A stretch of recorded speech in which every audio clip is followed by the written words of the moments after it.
So how do we make a $400,000 or $500,000 home that's the norm become attainable to the common Joe if their income is still the same? The only way we can do that is by being able to work with the actual expenses that they have so we can eliminate those, right? Burden of debt, other payments that they're coming out of their pocket, and be able to put more of their money that they make into their household payment.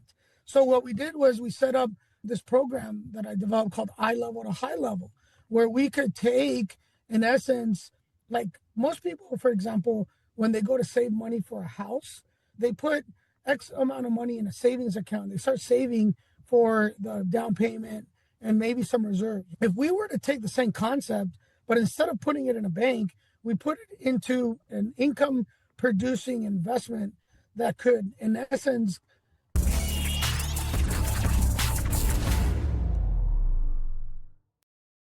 Hey everyone, welcome to another episode of the Mr. Deed podcast show. My name is Omar Andreasen, and today I am so happy to have Mr. Jimmy Rios. He's actually the CEO of Rios Business Advisors and founder of Rios Business Funding, bringing over 20 years of experience in business financing, debt restructuring, valuations, and exit strategy advising. He created the eye level to high level program to help small businesses rapidly stabilize cash flow and recognize debt.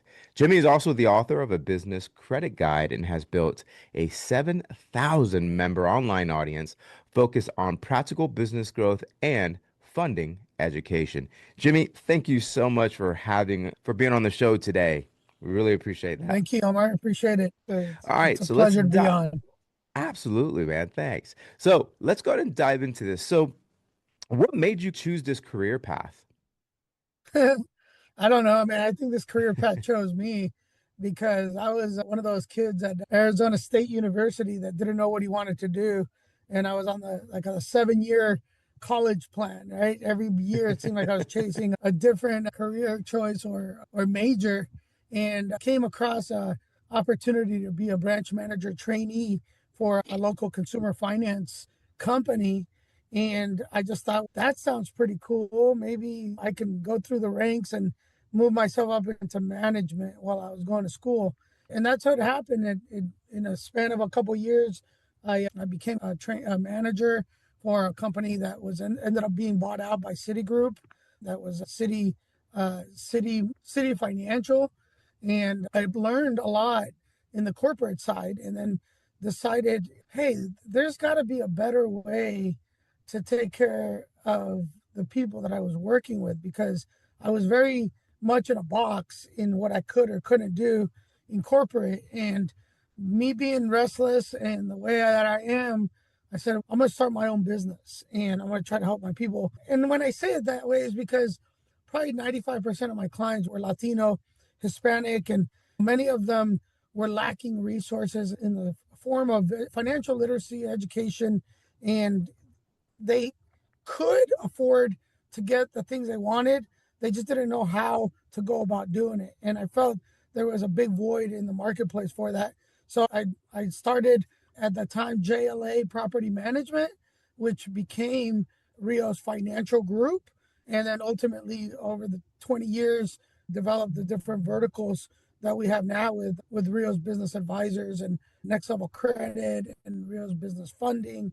So it really became the centerpiece of helping others. That arose from me helping my parents as first generation Latino immigrants from Colombia.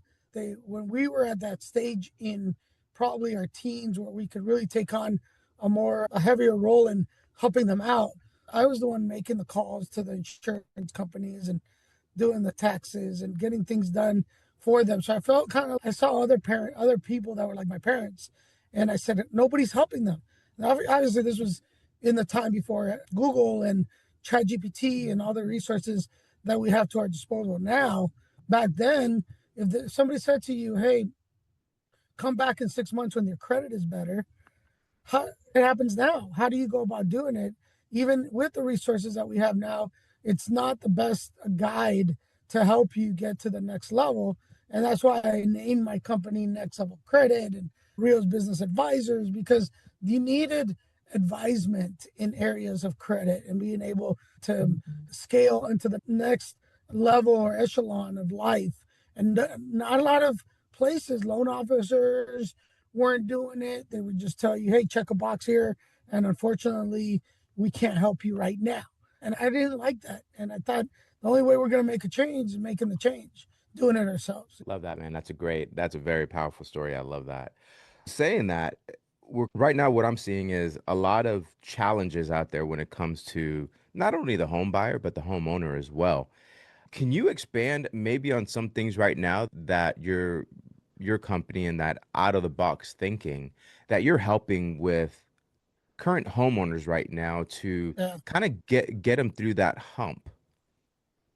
Yeah, it's funny because in that trajectory, we built Rios Real Estate as one of our verticals to help individuals. And as we developed the mortgage side of the equation to help people get into mortgages, we started seeing that a lot of the same problems that we were having with business owners in not being able to grow their businesses properly, homeowners were having the same issues because even though the the guidelines say you can only spend X amount of your budget to be able to qualify for a home, there was a lot of expenses that weren't being accounted for in those equations. So the 43% or the 50% to qualify for a home, that was just what's reporting on credit. That's not taking into account the real expenses that go with everything.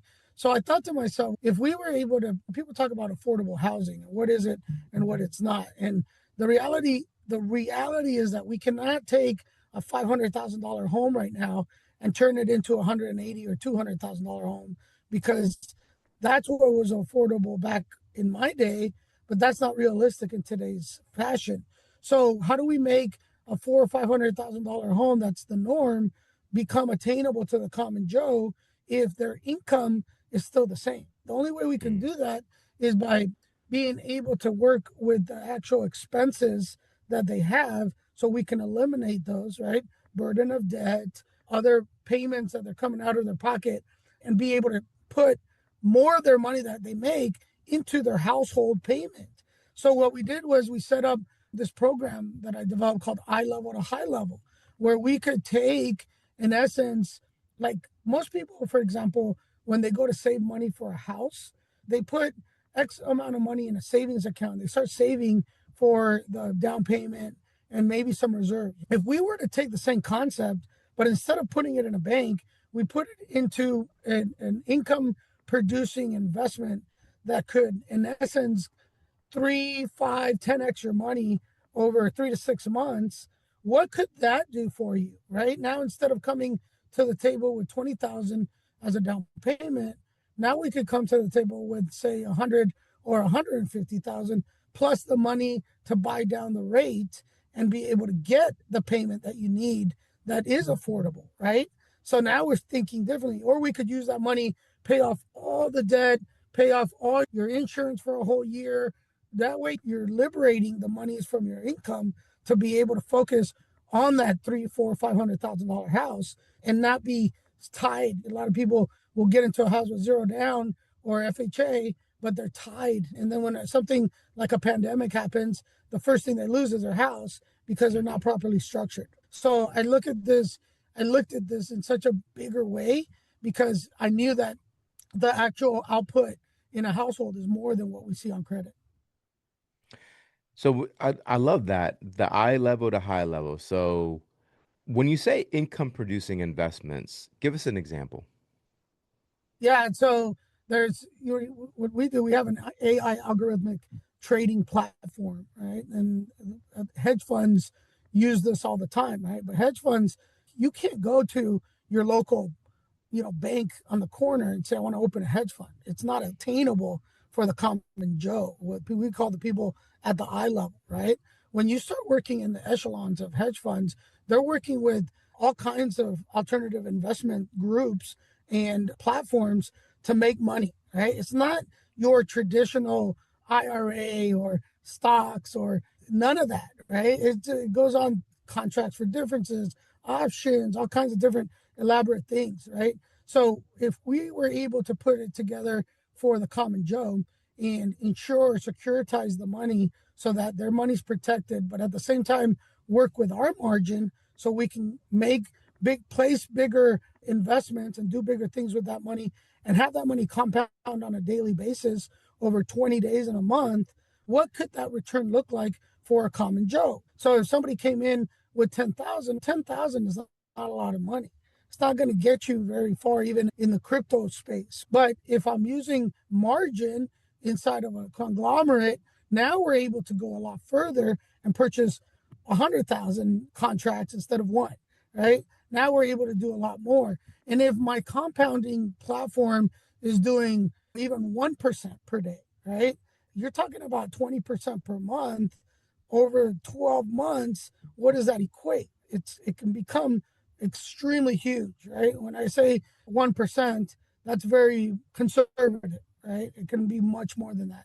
And that's what a lot of people can't attune to, because when you talk investments, it's like real estate, right? We think of APR, annual percentage rates, yields, right? In the annual percentage. We don't think of it in a daily, right? Like they do with credit cards, right? How do you think credit cards, the owners or the banks that give out the credit cards make so much money? Is because they're doing daily compound interest in that effect that goes against you, but for them, it's beautiful. So we just turn the same concept that the banks and the insurance companies do with their money in investing.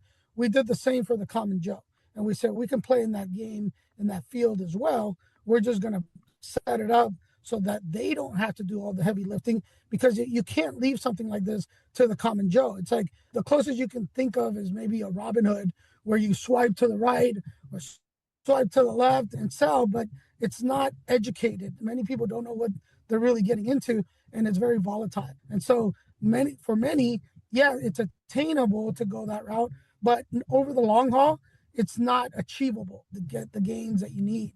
We do it in a controlled environment so that way the people can see the gains, get the money out, and do the things they need to do through our blueprint for success. Because through our guided mentorship, we are not just thinking about buying a house. We're talking about, we're going to buy you the house. We're also going to pay off all your debt. We're also going to help you with your business. We're looking at all the verticals to help you in the long haul, because we know it's not just the act of buying the house or the act of getting a certain amount of capital for your business. That's just one step of many. So we want to be engaged with you, what we call being your partner in progress over time. And by doing so, you're going to make better decisions. You're not going to go off emotion. You're going to make the right investments. You're going to start seeing the fruits of your labor. Love that. Now, do you guys do that with, do you handle commercial and business loans as well, or is this just you only deal with the single family homes? No, the verticals are plentiful. We built Rios Business Funding for business capital and commercial side of the business, right? We handle through our advisory firm a lot of wealth management and big projects, right? If you need to go into that 50 million whatever project to get it off the ground, oil, gas, different types of projects that come to our table, we're very forthright in putting that together. We just felt that the majority, those are more of the high level, right? What we call the high level, and very specialized in getting those types of deals done. But we do it. We do exit strategies. We buy and sell businesses. We work in those verticals, but we built the marketing around helping the community, right? Really helping individuals get to that next level. And that's where we found our sweet spot.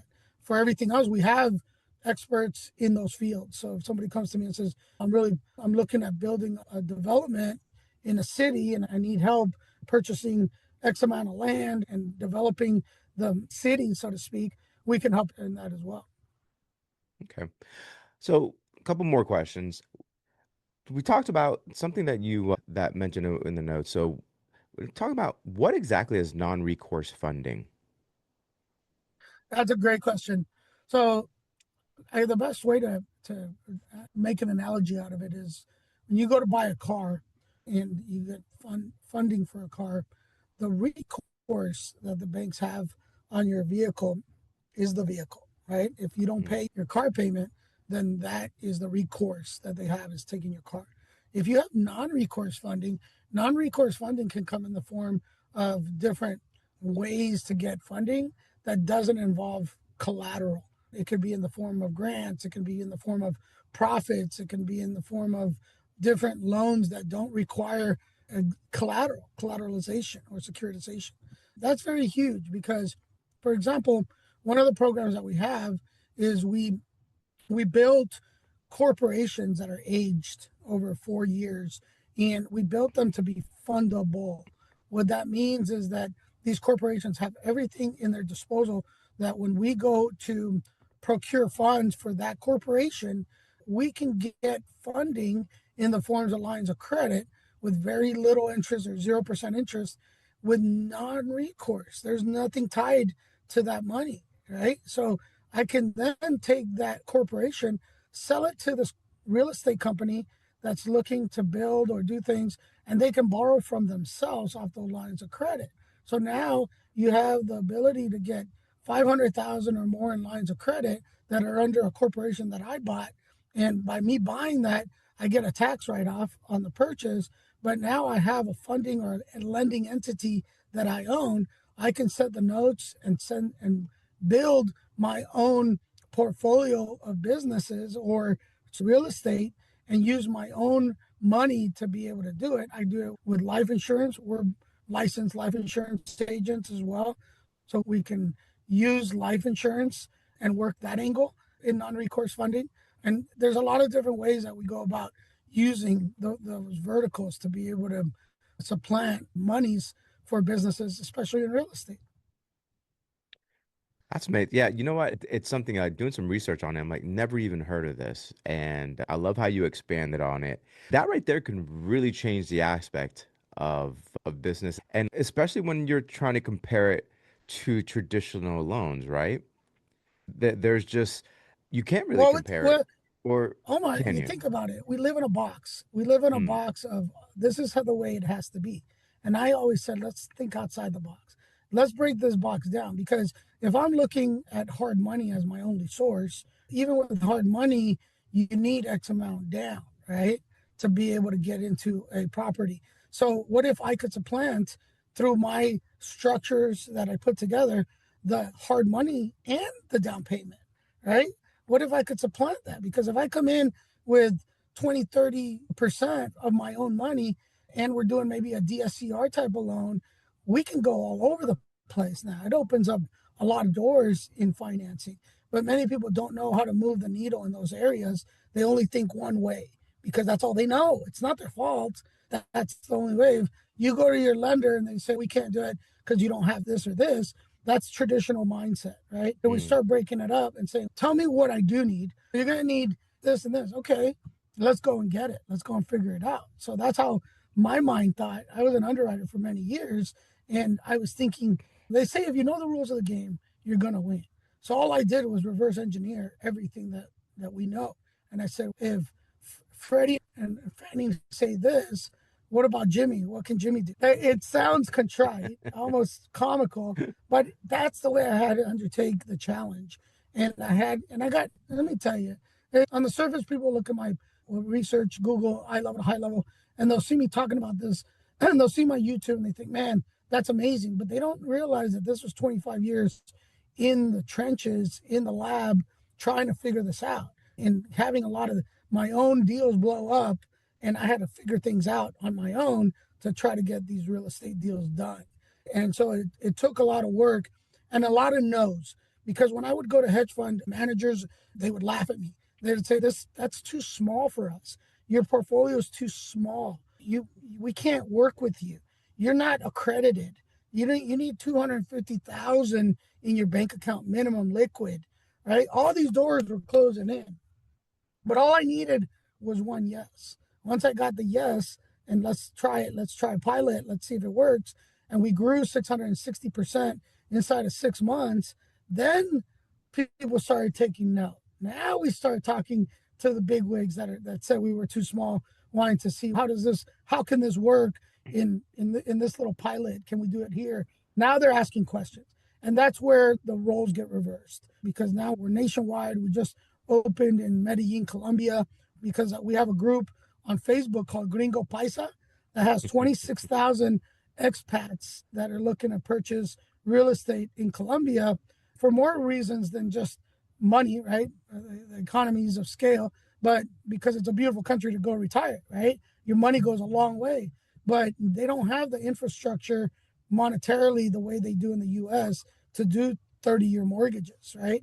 So if we're able to do seller financing and really take on a lot of the mindset that we're building with high level to high level, now you're building a whole infrastructure inside of a country, and it's just a beautiful thing.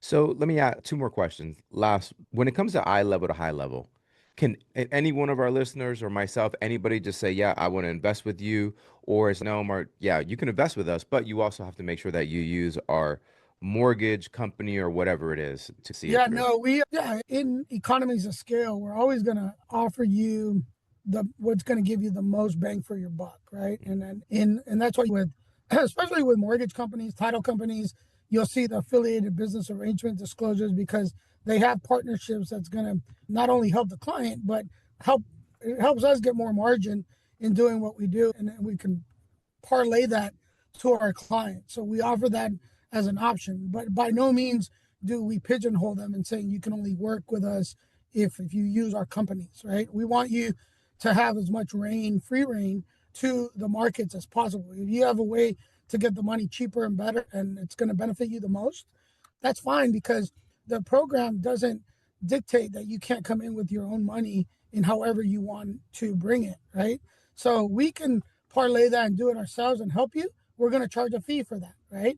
But if not, you can bring your own money and we'll just facilitate the the AI side of the alternative investment platform to help you get to the end goal. And then we'll facilitate our advisory firm if needed, if asked for, and if wanted to help you guide that transition. And so we don't want to shut the door on anyone. What we have learned is because think about how maybe an NBA prospect comes into the league and gets too much money too quick and then they blow themselves out of the water.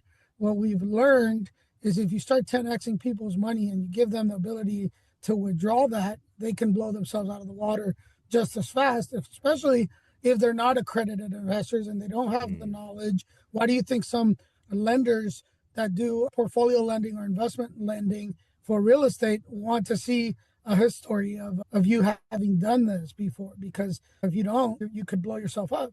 So we've gone through that already and we've learned from that. So what we did was we started inputting more of an educational platform to be able to bring you in the program. Not everybody's going to come out of the gate, boom, swinging because it wouldn't be good for you, even though that's what you want, right? Now we're gonna raise the average so that you do need to come in with 25,000 minimum. And before when we started, we were very loose on that. We had people coming in with 10,000. But for compound effects, it takes longer if you come in with less money, right? You're going to see greater gains if you come in with a higher entry point.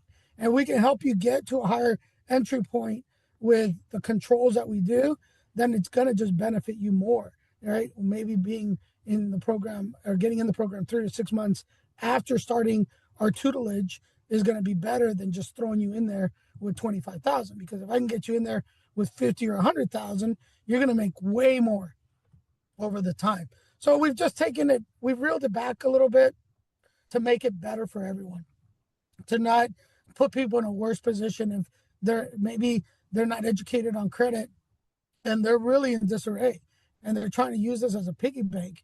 We saw what happened in 2008 with people using their house as a piggy bank and it blew up on them, right?